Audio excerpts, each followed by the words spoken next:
Oi, Li. Oi, boa noite, tá? Tudo bem? Boa noite, tudo bem e vocês? Tudo ótimo também. Estamos ao vivo aqui mais uma noite. Hoje vamos falar sobre gestação versus Covid, um tema aí que está super em alta. Imagino que vocês devam estar recebendo várias mensagens, né? E então a gente vai conversar um pouco sobre isso, tirar as dúvidas do pessoal por aí. E é isso. É isso aí.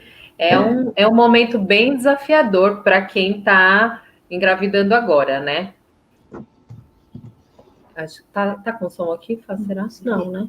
Por que eu estou me ouvindo? Ah, acho que eu estava me ouvindo lá. Eu cortei aqui.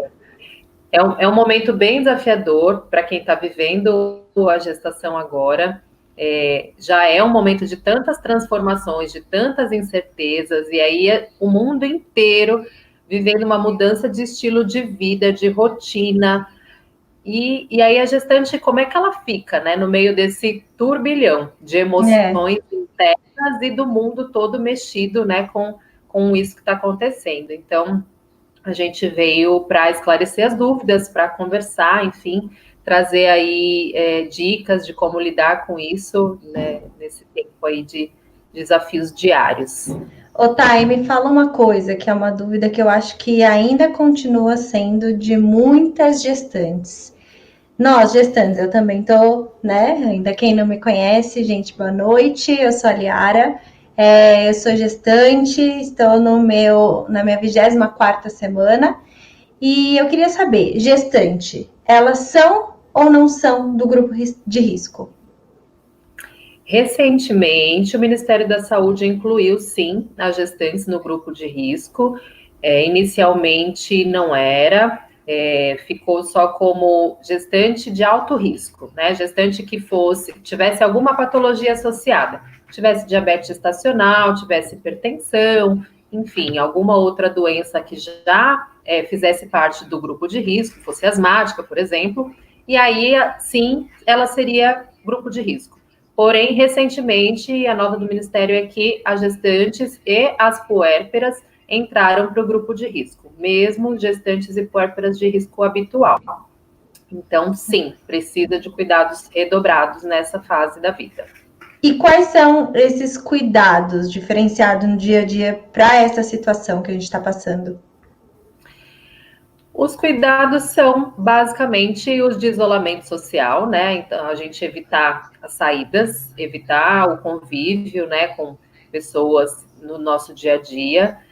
Com relação ao trabalho, a nota do Ministério ela não traz claramente que a gestante precisa ser afastada do trabalho, mas tem sido um consenso até das empresas afastar, principalmente as empresas onde a gestante tem contato com o público ou empresas grandes, né, onde tem muitos funcionários, e até mesmo porque essa gestante vai precisar se locomover do trabalho, de casa até o trabalho, do trabalho para casa, e pode estar precisando usar transporte coletivo, então ela vai estar vulnerável saindo de casa. O ideal é que essa gestante realmente saia o mínimo possível de casa, só para fazer as coisas essenciais da gestação.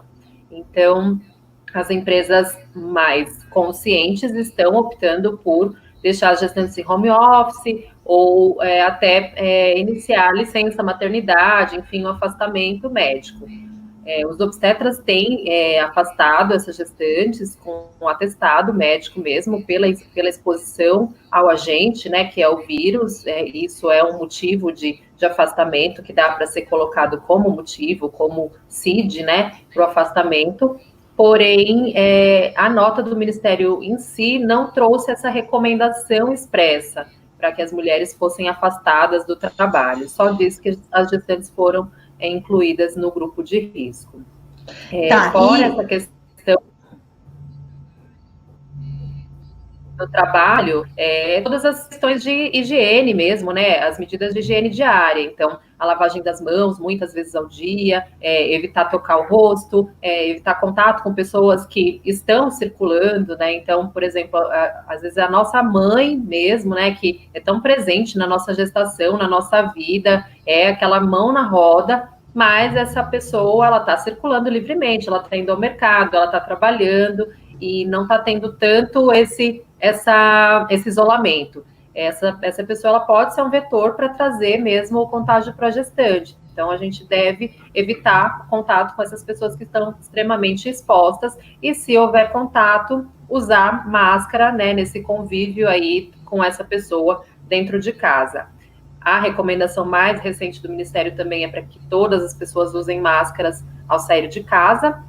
Então, a gestante, sempre que precisar sair de casa, deve andar com álcool gel. Tem uns que dá para pendurar na bolsa, ter assim pertinho da mão, né, para estar sempre por perto, e levar a sua própria máscara para ser usada por onde ela for, né, que for necessário para fazer exames, para ir à consulta, é que ela esteja de máscara. Ai, gente, é realmente uma situação muito complicada, né? Eu passando por esse momento, é um momento onde você quer compartilhar, né? E aí você ainda não consegue estar perto das pessoas, né? Você quer que as pessoas te vejam, você quer que as pessoas toquem na sua barriga, né? As pessoas próximas da sua família, seus amigos, e nesse momento a gente tem que realmente pensar na nossa saúde, né? E, e evitar mesmo encontrar, por mais triste e difícil que seja. Tá, em relação... Tem sido bem essa característica mesmo das mulheres que a gente conversa, assim. É uma extrema frustração por não estar conseguindo compartilhar esses momentos, né, de deixar as pessoas sentirem o bebê mexer na barriga, de fazer o chá de bebê, né, que às vezes é um momento ali de tanta confraternização, de amigas que nem te viram grávidas, né, virem na sua festa ali para celebrar a sua barriga, enfim, a chegada do seu filho. Então, está sendo bem frustrante. As pessoas estão fazendo chá de bebê online, na live, para tentar, chá de revelação na live. São convenções, né? Coisas da nossa cultura que estão tendo que ser reinventadas nesse momento. E brasileiro é ótimo para isso, né? Brasileiro não existe, dá jeitinho para tudo, né? O tal do jeitinho brasileiro existe para tudo. E a gente só pede para que seja um jeitinho brasileiro responsável, né? Então, não adianta dizer que está isolado e aí na casa de um, na casa de outro, na calada da noite, né? Porque você não consegue se esconder do vírus. Não posta na rede social. Não posta na rede, não tira foto que a gente saiu e tal. Porque do vírus você não vai se esconder. Mas, pelo menos, essas festas, né? De repente, um chá de bebê, a gente tentar fazer isso numa live, numa brincadeira, fazer um chá de revelação, revelar o sexo do bebê numa brincadeira assim, que a gente possa fazer online. São coisas que as pessoas têm feito para tentar se manter ainda próximas das pessoas que elas gostam, né? E compartilhar os momentos da gestação. Ainda bem que hoje tem rede social pra caramba, né? Tem Instagram, tem WhatsApp, tem Twitter. E aí a gente vai postando, as pessoas vão interagindo e conseguem acompanhar também e se sentir um pouquinho mais perto. Inclusive eu assisti o chá revelação de um colega do Hugo, que eles fizeram um painel de bexigas, e aí eles iam falando para os convidados falarem números, né? Cada bexiga tinha um número, e eles iam estourando. Então, olha que legal. Até saiu os papeizinhos assim da bexiga. Então, de repente, é uma ideia, né? Que fica aí, se alguém tiver. Uma super ideia, fica a dica.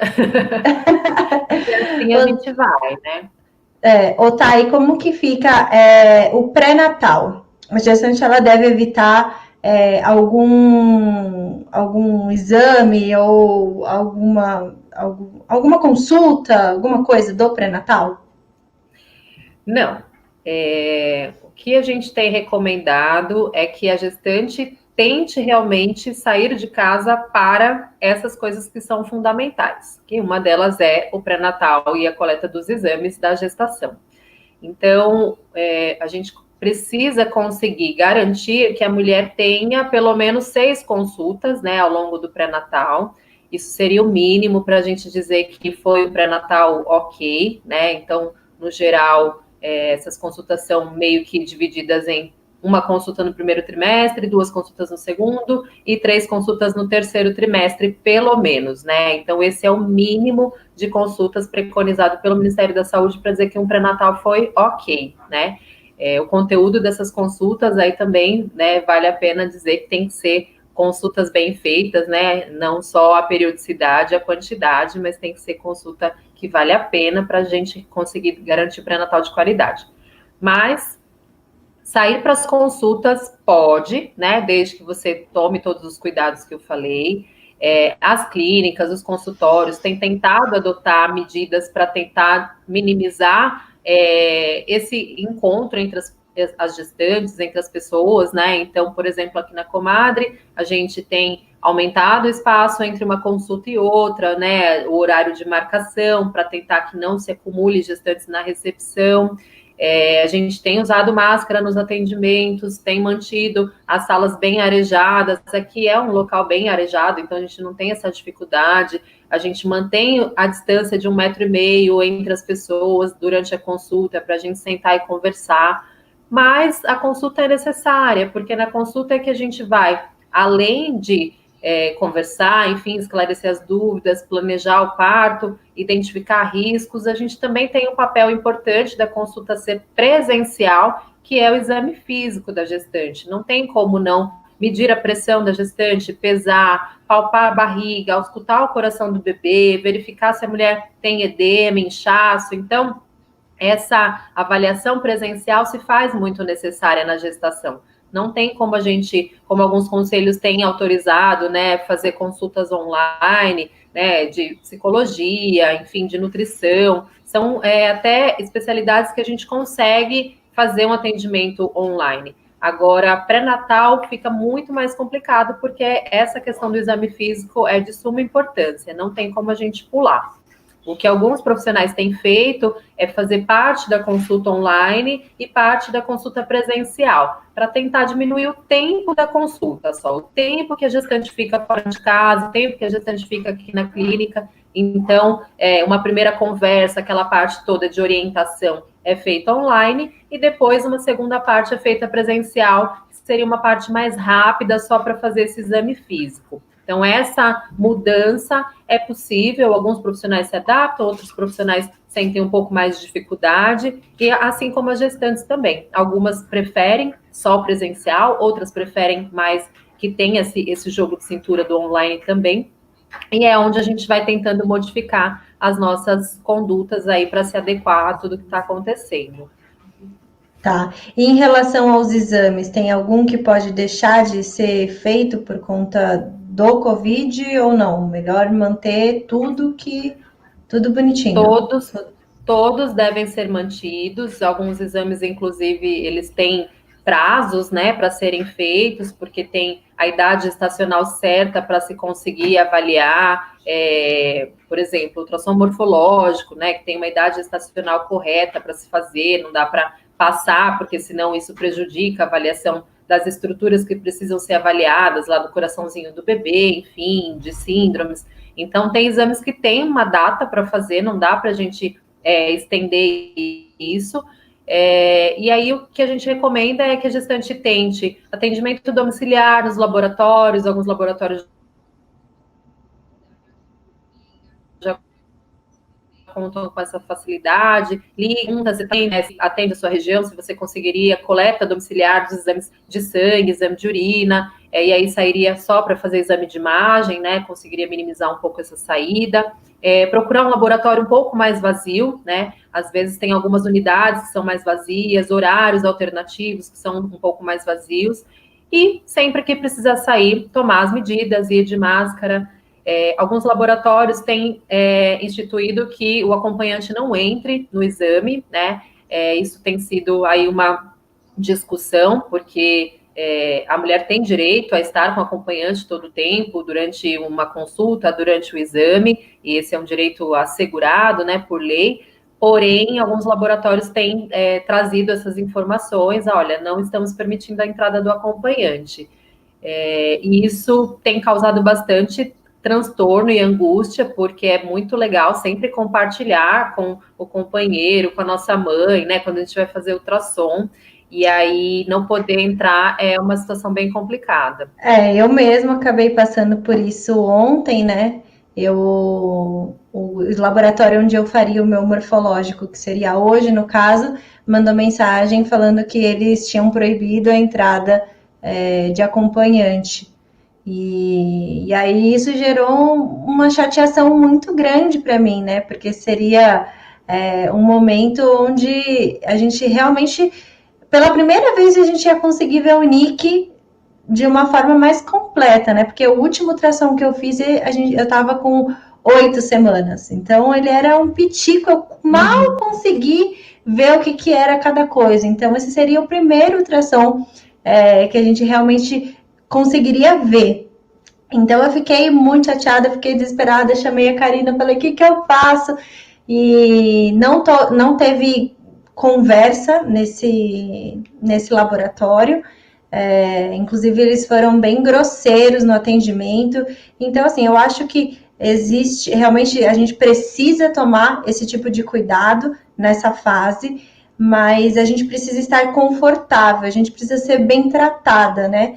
Então, a partir do momento que eles não abriram nem para conversa, e a preocupação deles era que o médico que ia realizar esse exame era do grupo de risco, era um diabético, então a gente tem que pensar que, bom, como é um direito assegurado por lei, o que a gente pode fazer para ajudar a fazer valer essa lei, né? E aí eu consegui achar um outro laboratório que me recebeu super bem. Eu vou fazer amanhã o meu morfológico e eles permitem a entrada, lógico que vai ter os cuidados, né? Vai ter que entrar de máscara, tudo mais, mas então assim, uma dica que eu fico você tem que estar tranquila, independente.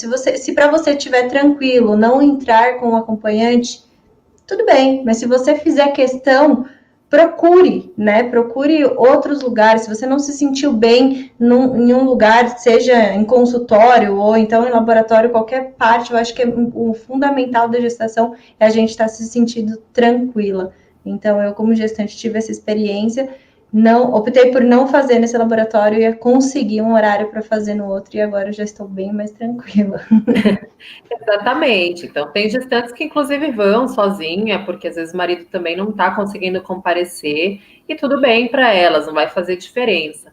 Agora, se para a mulher realmente tá rolando uma expectativa, né? O casal tá ansioso por esse momento, busquem um lugar que esteja, né, de acordo com a sua expectativa e você consiga fazer o seu exame. Claro que talvez a gente, espero que não, mas talvez a gente chegue em um momento da pandemia, onde as coisas se agravem ainda mais e essas medidas fiquem cada vez mais restritivas, né?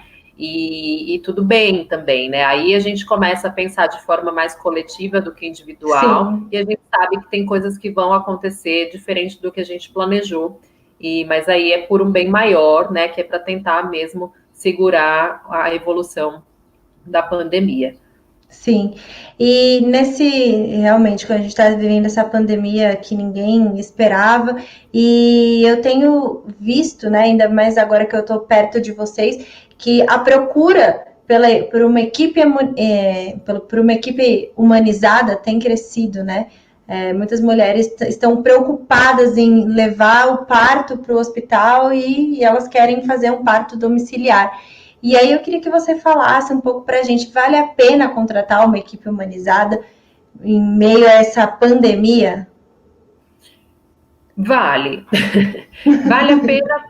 Vale a pena por quê? Principalmente porque nesse cenário, assim, eu acho que, de um modo geral, a gente sempre está sujeito a encontrar uma má assistência, a encontrar profissionais que não sabem a diferença entre procedimento e violência obstétrica, enfim, a gente é uma briga muito grande ainda para que a mulher consiga ser respeitada e se sentir acolhida dentro de um hospital com uma equipe tradicional, que não atenda no modelo da humanização, né?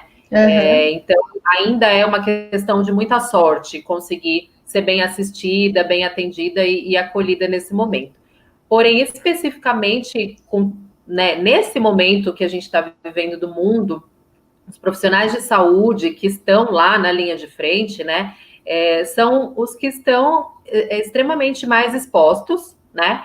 E além de expostos, eles estão emocionalmente muito abalados, né? São profissionais que estão sendo diariamente ali testados, né, com seu emocional testado, porque muita gente está afastada da família, porque se sente, né, que está sendo uma ameaça para a família, então mandou os filhos para casa de alguém, não está vendo o companheiro que se é do grupo de risco, não está vendo os pais se é do grupo de risco, porque está no ambiente hospitalar, faz desse profissional um vetor mesmo para a doença, né? Um potencial transmissor.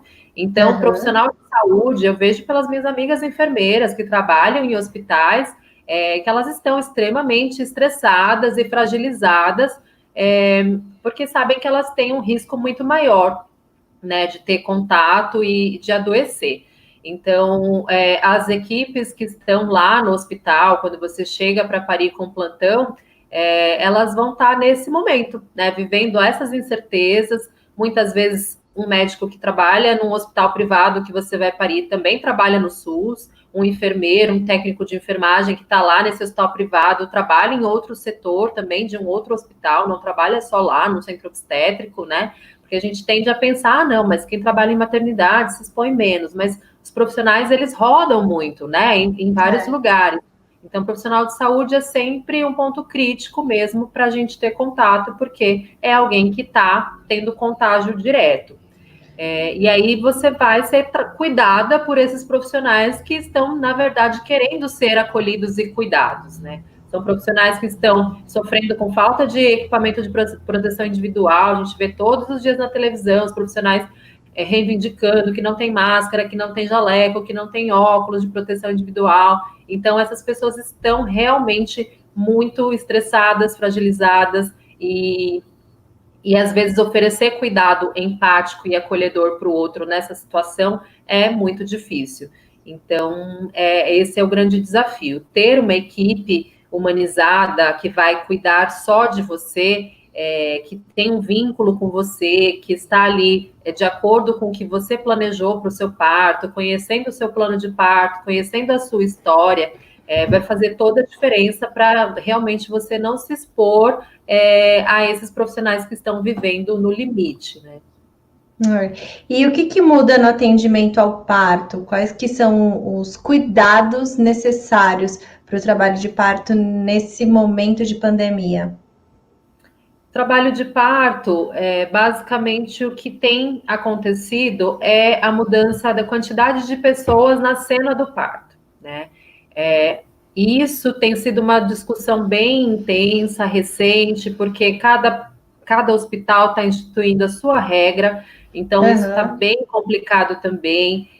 A maioria dos hospitais já vetou a entrada das doulas, por ser um profissional a mais na cena do parto, na sala de parto. Alguns hospitais estão caminhando para vetar a entrada de enfermeiras obstétricas também, e isso a gente está até tentando se movimentar para que não aconteça, porque no contexto do parto humanizado, a gente tem um trabalho em equipe muito forte, onde a parteira, a enfermeira, obstetriz tem o seu papel na evolução do trabalho de parto, no acompanhamento dessa mulher em casa antes de ir para o hospital, lá no hospital, lado a lado com o obstetra, na tomada de decisões, no manejo do parto, na intercorrência, na emergência. Então, a equipe, cada um tem o seu papel, assim como a doula foi uma grande conquista das mulheres, né? A gente ter a presença da doula, hoje a gente dizer que a doula não pode entrar no parto, para a gente é um retrocesso. A gente entende que as mulheres estão perdendo muito sem essa presença, porém a gente também fica numa dualidade de entender que novamente, a gente tem que pensar não só nos direitos individuais, mas nos direitos coletivos, né, nos interesses coletivos, e aí ter mais profissionais na cena do parto acarreta também para a instituição mais disponibilidade de equipamento de proteção individual. Então, essa doula, essa enfermeira vão precisar usar máscaras que vão ser fornecidas pelo hospital, né, assim como outros materiais. E aí, para serviços que já estão no limite, sem esses materiais, qualquer um é um a mais, né? Sim. Então, além da exposição mesmo de mais pessoas ali estando expostas ao risco, porque o vírus ele está dentro do hospital, né? Ele está circulando ali, né? E aí são mais pessoas que podem tanto estar levando isso para dentro do hospital, quanto estar trazendo para fora do hospital e tendo contato com essa gestante também. Se a gente for pensar, ela é um grupo de risco, né? E ela é um grupo de risco muitas vezes com muitas pessoas numa sala de parto ali durante esse trabalho de parto. Então, o interesse de minimizar um pouco essa cena de parto, o volume de pessoas nessa cena de parto, tem sido esse. Porém, a gente, como comadre, a gente entende que é possível esse atendimento multidisciplinar ainda com Covid, que os direitos das mulheres eles devem ser assegurados, porque a gente precisa de acolhimento para parir, a gente precisa desse cuidado, né, dessa parceria com a equipe. E se a gente tiver profissionais que estão com os equipamentos de proteção individual, com máscara, com óculos, tem os escudos faciais, e usando as medidas de precaução no contato com essa gestante durante o trabalho de parto, que a gente consegue garantir ali o mínimo de segurança para estar com a mulher e ela também garantir o mínimo de um atendimento respeitoso, como ela havia planejado para o parto. E então eu concluo que nesse momento o parto domiciliar ele acaba sendo uma opção muito mais segura para a gestante. Ou eu estou enganada? A gente tem caminhado para esse pensamento, por conta mesmo do risco de exposição que o hospital traz, porém, a gente também entende que precisa de um olhar apurado para as questões desse pré-natal, para a história dessa família, para o quanto essa família realmente quer parir em casa, enfim, ou está somente fugindo do parto do hospital. A gente tem muitas coisas envolvidas no parto domiciliar, no planejamento, né, desse parto domiciliar, e emocionalmente a família tem que estar muito pronta para viver o processo do parto em casa.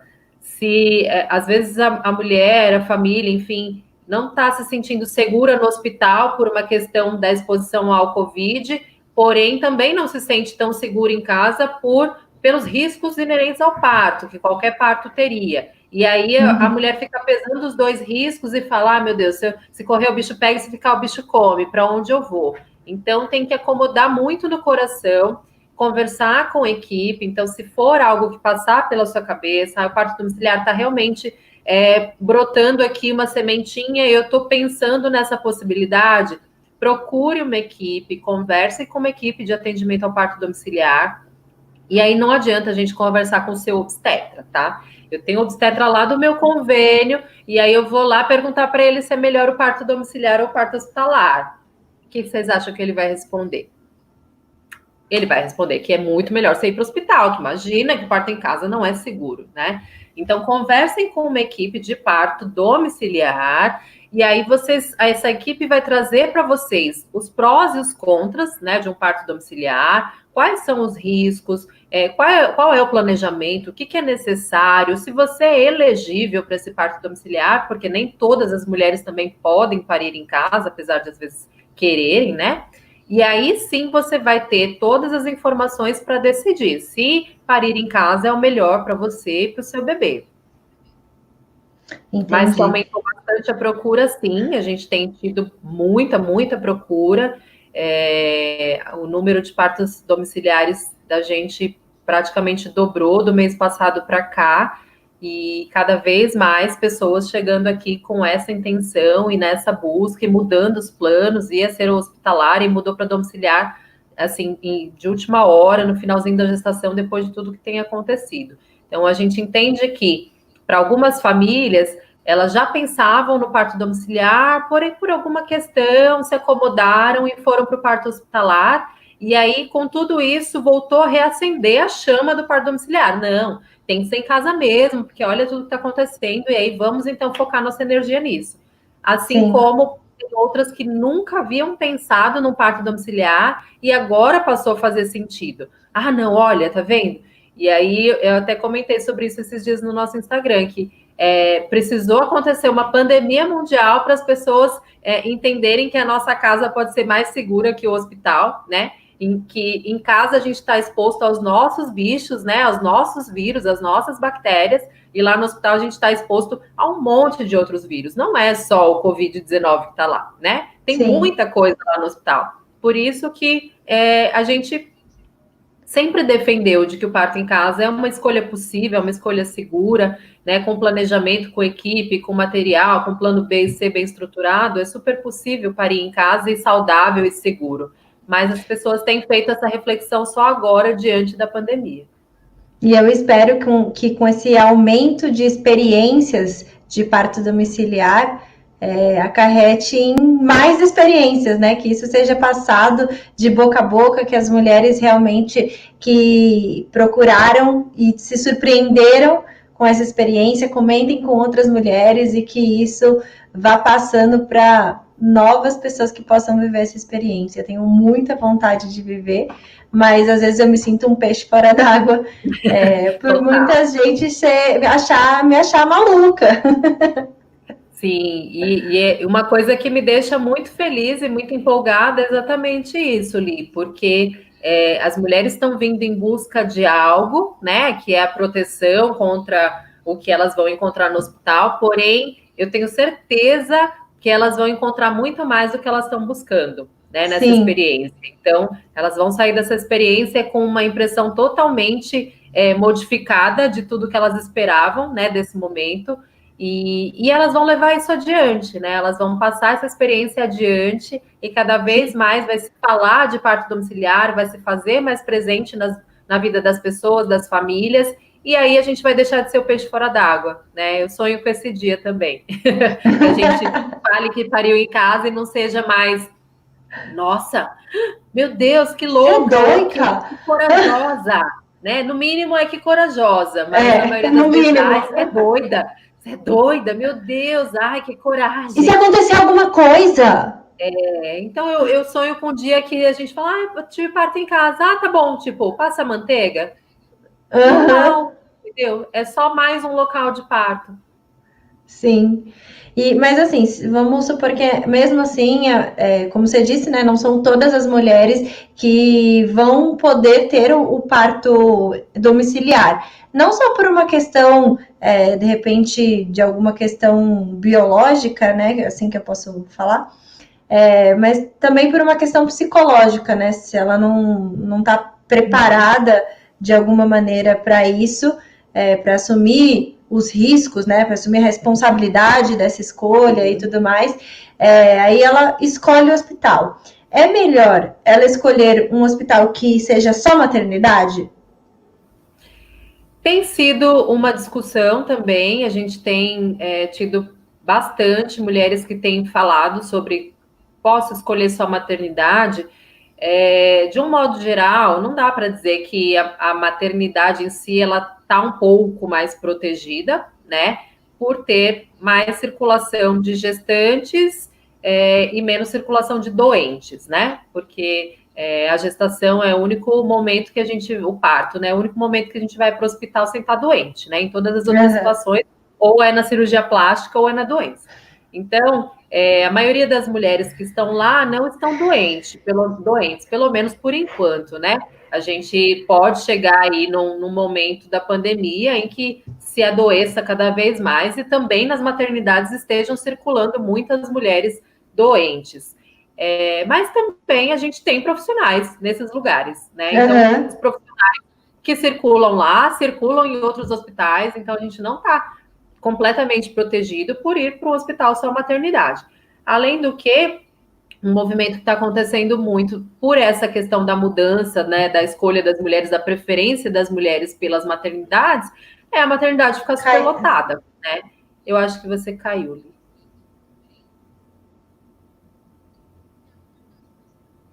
Peraí, que eu acho que a Liara caiu. Voltando.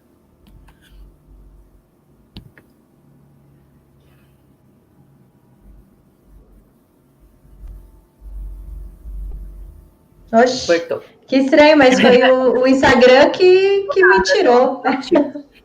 Então, as maternidades estão ficando muito cheias também com tudo isso, né? Onde a sua maternidade tem sido a preferência e com tudo isso está enchendo cada vez mais.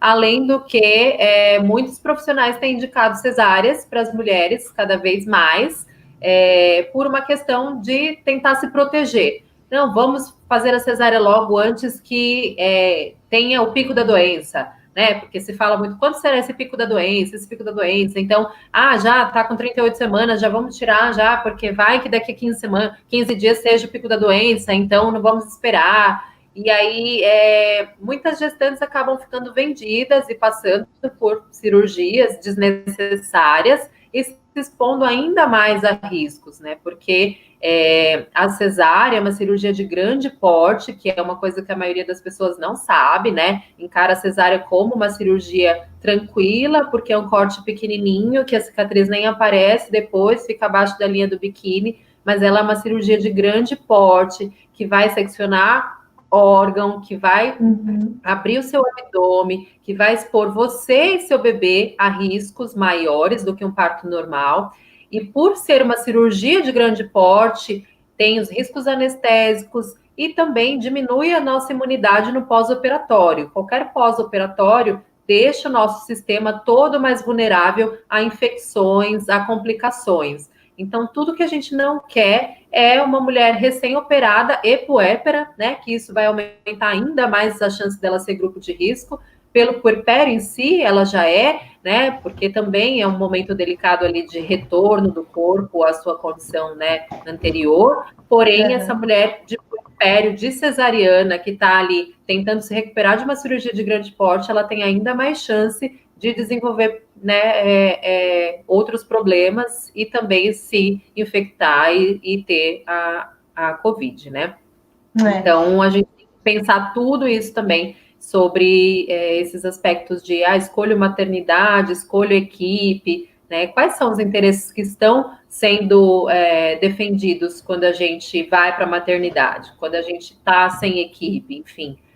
O quanto esses profissionais estão amedrontados, né, pela pandemia, estão agindo ali na pressão, com protocolos que não têm evidência científica, que não são recomendação do Ministério da Saúde, só por medo e por achismo.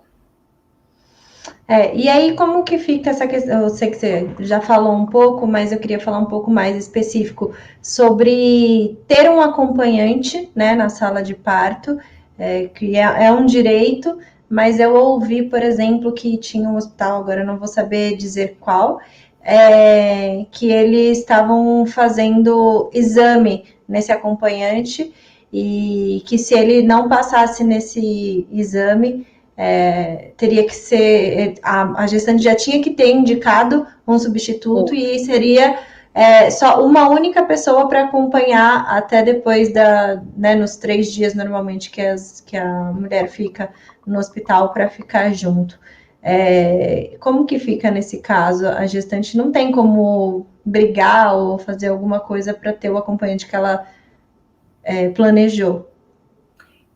Essa recomendação realmente vai de encontro à nota técnica do Ministério da Saúde, que recomenda que seja garantida a lei do acompanhante, que as mulheres tenham um acompanhante no pré-parto, parto e pós-parto, porém que esse acompanhante seja um único acompanhante sadio, então não é de todo errado, né, essa investigação, se possível, se o serviço tem um teste rápido, por exemplo, é passível de se solicitar, mas minimamente o que os locais têm feito é um questionário, um interrogatório, perguntando se esse acompanhante tem sintomas gripais, teve febre, enfim, tem algum sintoma que seja sugestivo, e se sim, ele não deve não deve mesmo ser o acompanhante do parto, tá?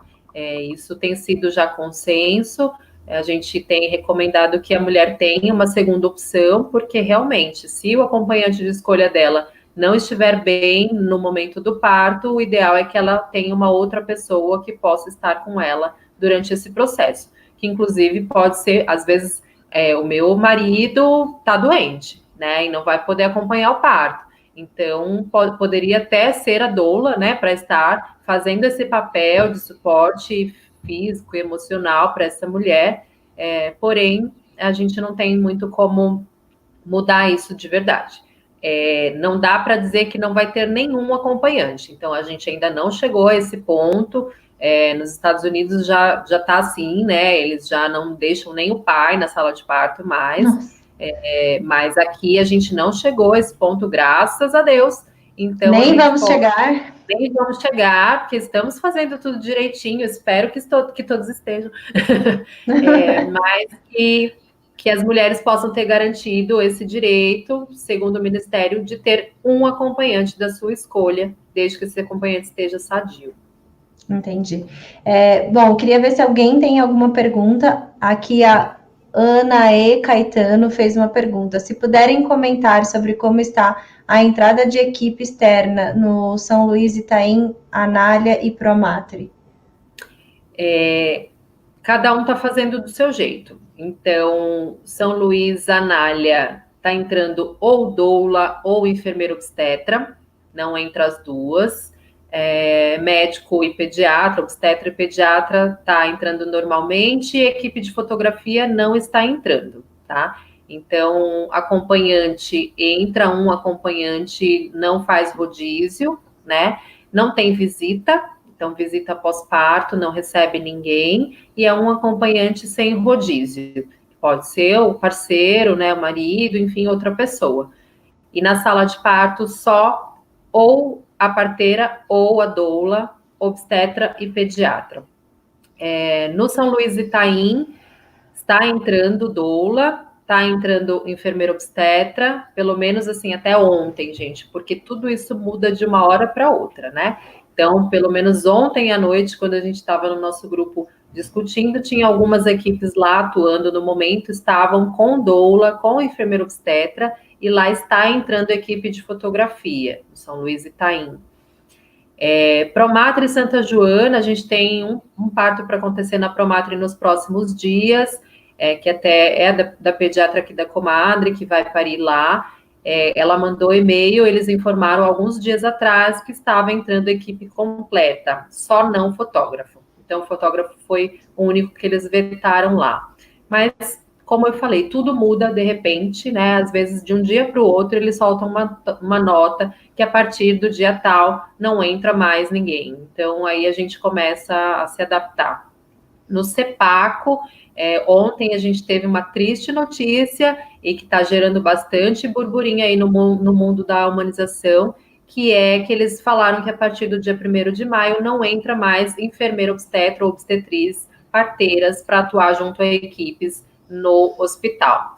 E isso para a gente assim é extremamente absurdo e não tem a ver com Covid, não foi essa a desculpa que eles deram, né, a justificativa, não tem a ver com Covid, tem a ver com uma norma que o hospital achou que deve seguir atualmente, porém totalmente vai contra tudo que se preconiza hoje para assistência ao parto, né? Hoje a gente tem aí o Ministério da Saúde tentando resgatar o parto normal, tentando resgatar a atuação das enfermeiras obstétricas e obstetrizes na cena do parto, porque isso aumenta a probabilidade de parto normal e diminui as intervenções no parto. A ANS, a Agência Nacional de Saúde, já regulamentou que todos os planos de saúde cadastrem enfermeiras obstétricas, reembolsem o valor das enfermeiras obstétricas e obstetrizes, porque entende o papel dessas profissionais, então o hospital não pode negar a entrada de enfermeira obstétrica. E aí a gente já está se movimentando para tentar fazer valer os nossos direitos e os direitos das mulheres, principalmente, de ter uma parteira na sua equipe. Caramba, e qual é o órgão que pode ser, que vocês podem recorrer? Como que funciona isso? A gente vai pelo COREN, né, pelo Conselho Regional de Enfermagem, Conselho Federal de Enfermagem, que regulamenta a atuação das enfermeiras obstétricas e das obstetrizes, e também pela ANS, né, pela Agência Nacional de Saúde, porque já que ela já há alguns anos regulamentou a presença dessas profissionais, não tem como um serviço... A gente não pode retroceder, né? Exatamente. Então, a gente está aí tentando, por alguns meios, reunindo a nossa trupe para começar a fazer barulho. Em outras épocas, gente, a gente já estaria na rua, tipo, na porta do CEPACO com cartazes fazendo panelaço, tá? É que agora a gente não pode se reunir e aí a gente não consegue fazer tanto barulho. Mas a gente já fez passeata na porta do Santa Joana quando eles não estavam permitindo a entrada de doula, não estavam cadastrando doulas. Eu sentei na porta do Santa Joana com um bando de mulherada lá e a gente fez muito barulho lá e eles passaram a cadastrar doula. Então, esse movimento tem que partir das usuárias, tem que partir das profissionais, dos médicos que atuam com enfermeiras obstétricas. Então, tá todo mundo fazendo barulho lá no e-mail deles, no relacionamento médico. Quem tem parto planejado para o CEPACO para os próximos dias, fica a dica. Mandem e-mail, abram reclamações na sua operadora de saúde, na Agência Nacional de Saúde e denunciem. Fala, não vai entrar enfermeira obstétrica e esse é um direito que eu tenho uma enfermeira na minha equipe e eu quero. Não, porque não dá para a gente ficar só se adequando e falar, tá bom, então eu vou escolher outro hospital, né? Tudo bem, então eu não levo a enfermeira ou eu vou escolher outro hospital. Não, é contra tudo que a gente conquistou até agora, que as mulheres conquistaram e que nós, enquanto profissionais, conquistamos esse lugar na assistência ao parto. Então, a gente precisa fazer barulho para essa decisão arbitrária voltar atrás.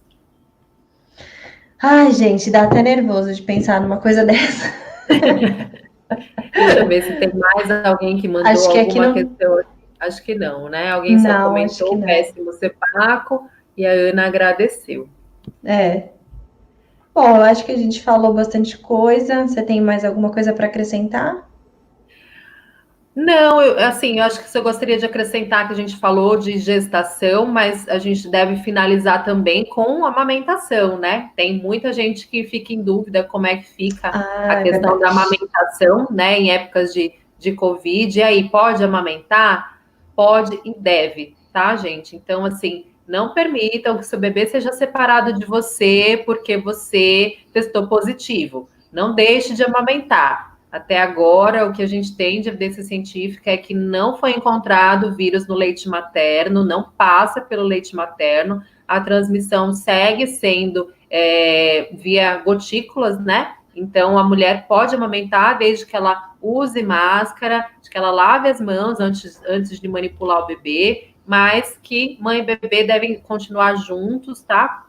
A gente deve evitar, assim, contato próximo fora dos momentos de mamada. Então, assim, permanecer com o bebê todo o tempo no colo, fazer cama compartilhada com o bebê, isso para uma mãe doente, nesses 14 dias, né, de período da doença, não deve acontecer, porque quanto mais proximidade, a chance dela contaminar o bebê vai ser maior, né?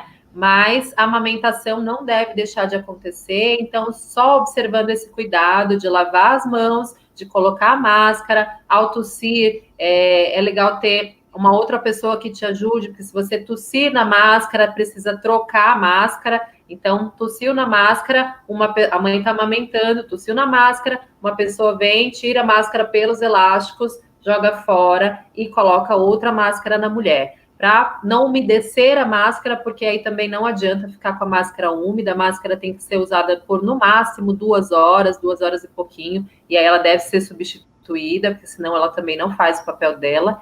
E observando esses cuidados, tem todo o benefício do leite materno para o bebê, que inclusive vai receber anticorpos via leite materno, porque se a mãe está doente e está produzindo anticorpos para combater essa doença, o bebê já vai receber esse anticorpo e vai também começar a ser imunizado contra essa doença. Então, deve seguir amamentando. Além do que os direitos da mulher no parto não devem mudar em nada. Então, essa questão da composição da equipe está em discussão, está em adequação, porém, a assistência ao parto em si não muda nada. Então, o parto deve continuar seguindo o plano de parto, um parto respeitoso, na posição que a mulher escolher, sem episiotomia, sem manobra de Cristelé, sem sorinho de rotina, não tem nada da rotina do parto, do atendimento ao parto, que tenha mudado por questão da pandemia. A mulher que estiver, mesmo a mulher doente de Covid, se ela tiver uma Covid leve, que ela estiver com sintomas, porém ela não está grave, né? Porque a mulher grave, ela vai estar lá na UTI, ela é um outro contexto, mas mesmo na UTI, ela não vai ter contato com o bebê, porque o bebê não vai poder ficar na UTI junto com ela, porém, alguns hospitais até permitem que essa mulher tire leite na UTI, esse leite seja levado para o banco de leite, pasteurizado, e esse bebê receba o leite materno, que seria o melhor dos mundos. Então, essa mulher, se ela estiver na UTI, ela tem como solicitar isso do hospital, enfim, manifestar a sua vontade que ela gostaria que o bebê recebesse leite materno. Mas uma mãe que está com Covid, porém ela não está nesse estágio mais grave, né, de precisar ir para a UTI, ela está só com sintomas gripais, ela vai parir normalmente, vai usar máscara durante o trabalho de parto, os profissionais que estão acompanhando ela também vão tomar os cuidados, e quando o bebê dela chegar, ela vai seguir com a rotina da amamentação normal. Legal. Bom, e falando de amamentação, o nosso papo de amanhã vai ser sobre preparação para amamentação. Então, estou super ansiosa. Vamos falar de coisa negócio, mais né? leve. Né? Dá uma pesada, né? Quando a gente... Assim, pesado, né? E aí, falar de amamentação é sempre gostoso, tem muita dúvida. A amamentação em si nem sempre é gostosa, né? Falar de amamentação é gostoso, mas a amamentação em si nem sempre é gostosa. Então, espero vocês aqui para a gente bater muito papo, mandem perguntas, perguntem aqui durante a live, que a gente está aqui para esclarecer para vocês e fazer essa experiência ficar um pouquinho mais leve. Inclusive, a gente pode deixar uma caixinha de perguntas lá no Instagram para ver se alguém tem alguma dúvida para a gente responder amanhã, né? Isso mesmo. Assim que a gente terminar aqui, a gente já vai providenciando lá uma interação com vocês no Instagram. E aí vocês podem mandar perguntas para a gente responder ao vivo aqui amanhã. Legal, então tá bom, tá? Muito obrigada. Mais uma noite. Amanhã a gente tá aqui de volta e a gente divulga nas redes sociais o horário da live de amanhã, né? Isso aí. Amanhã a gente tá por aí. Beijão, Li. Obrigada por quem acompanhou. Beijo, tá? Até amanhã. Tchau, gente. Boa noite. Boa noite.